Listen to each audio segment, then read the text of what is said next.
नमस्कार, बहुत स्वागत करती हूँ आपका अपने YouTube चैनल जीवन जागृति में। मैं बात कर रही हूँ नमक के उपायों की।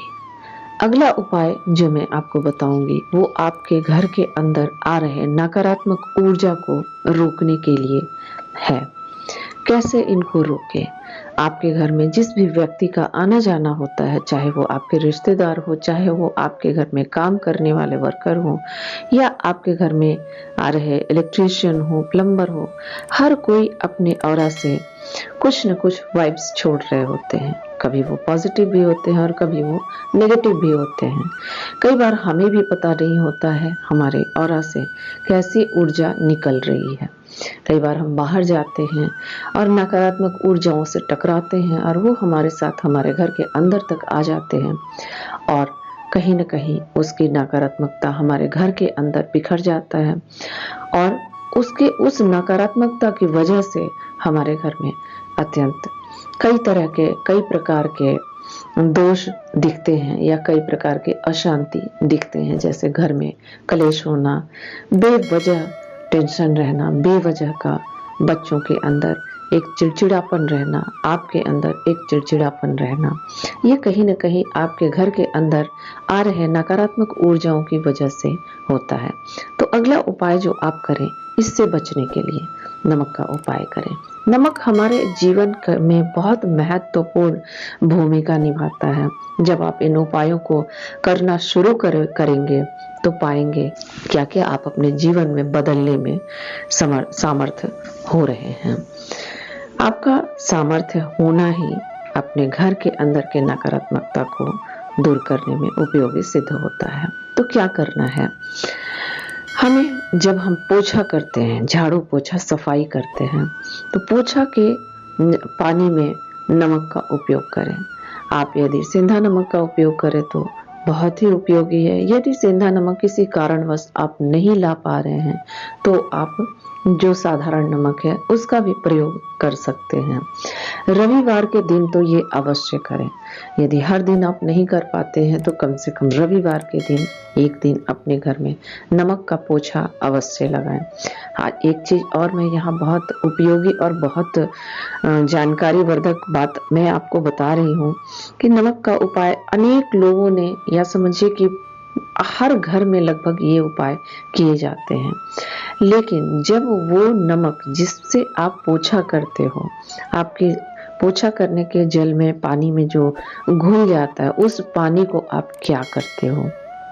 ये बहुत उपयोगी सवाल होता है कि आप उसे कहाँ फेंकते हो, कहाँ बहाते हो, कहाँ उसको हटाते हो। आपने करना है, पहले घर को साफ पानी से पोछा करने के बाद नमक का पानी उपयोग करना है। जो नमक का पानी आप जो उपयोग करेंगे वो आप अपने घर के किचन के सिंक में ही डालें। वहां से आप उसको बहाएं। सभी गटर में बहाते हैं, टॉयलेट में बहाते हैं, बाथरूम में डाल दिया, ऐसा कभी ना करें। वो ऐसे जगह पे आप डालें कि जहां आपका पैर उस पानी को फिर दोबारा टच ना करें, ना छुए, क्योंकि उसके अंदर बहुत नकारात्मकता भर जाते हैं। जब हम बाथरूम में डालते हैं तो उससे जुड़ा और भी पानी चारों तरफ बिखर जाता है, जो हमारे पैर के संसर्ग में आने के बाद, यानी पैर में जब हमारा टच होता है वो हमें दिखाई नहीं देता है कि उस पानी का अंश भी है। और कहीं न कहीं वो नमकीन पानी जब हमारे पैरों से टच होता है और हम उस पैर से पूरे घर में जब घूमते हैं तो फिर पुनः आपकी नकारात्मकता वापस आ जाती है। उसको दूर करने में आप असफल होते हैं। तो उस पानी को ऐसे जगह बहाएं जहां आपका पैर ना टच हो। तो आपका सवाल होगा, क्या टॉयलेट में डाल दें? टॉयलेट के अंदर डाल करके उसको बहा दें? तो कोशिश करें टॉयलेट में ना डालें, क्योंकि उसके अंदर कई ऐसी भी ऊर्जाएं होती हैं जो हमें दिखाई नहीं देता है।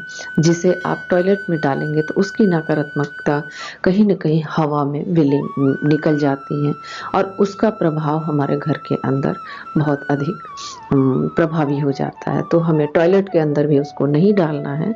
आपने किचन के अंदर जो सिंक है, जहां आप बर्तन साफ करते हैं, वहां पे आपने उस पानी को डालना है। ये उपाय सिर्फ और सिर्फ आप रविवार के रविवार कर सकते हैं। कोशिश करें हमेशा करने का। यदि नहीं संभव है तो लगातार 41 डेज तक करने के बाद इसको आप छोड़ सकते हैं। ये इस उपाय के बाद आपके घर के अंदर आने वाले वो हर नकारात्मक ऊर्जा, चाहे वो आपके साथ आ रही हो, चाहे आपके यहाँ आने वाले रिश्तेदारों के साथ आ रही हो, वो प्रभावी नहीं होंगे। आप इसका उपयोग करके, इसका प्रयोग करके, उपाय को अपना करके अपने जीवन में देखिए कैसे अपने घर के अंदर नकारात्मक ऊर्जा का प्रवाह रोकने में आप सफल हो रहे हैं, और अपने घर के अंदर भी जो कलह क्लेश हो रहे हैं या अननेसेसरी के जो टेंशन होते हैं, बेवजह जो दिमाग अपनी बुद्धि एक प्रेशर में, एक टेंशन में जो रहती है, उसको दूर करने में आप सफल होंगे। इन छोटे छोटे उपायों को कभी भी ये ना सोचे कि ये उपाय बहुत छोटे हैं, इससे क्या होता है।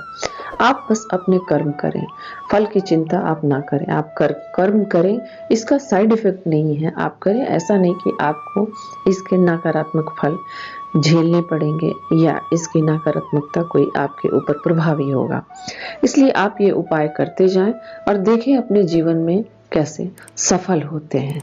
हमेशा ईश्वर की कृपा आप प्राप्त करें, ऐसी कामना है। अपने आप को सुरक्षित रखें, अपने आप को ईश्वर के सानिध्य में बिठाकर रखें। हमेशा क्षमा प्रार्थना करते रहें और अपने जीवन का आनंद उठाते रहें। ईश्वर आपका सदैव रक्षा करें।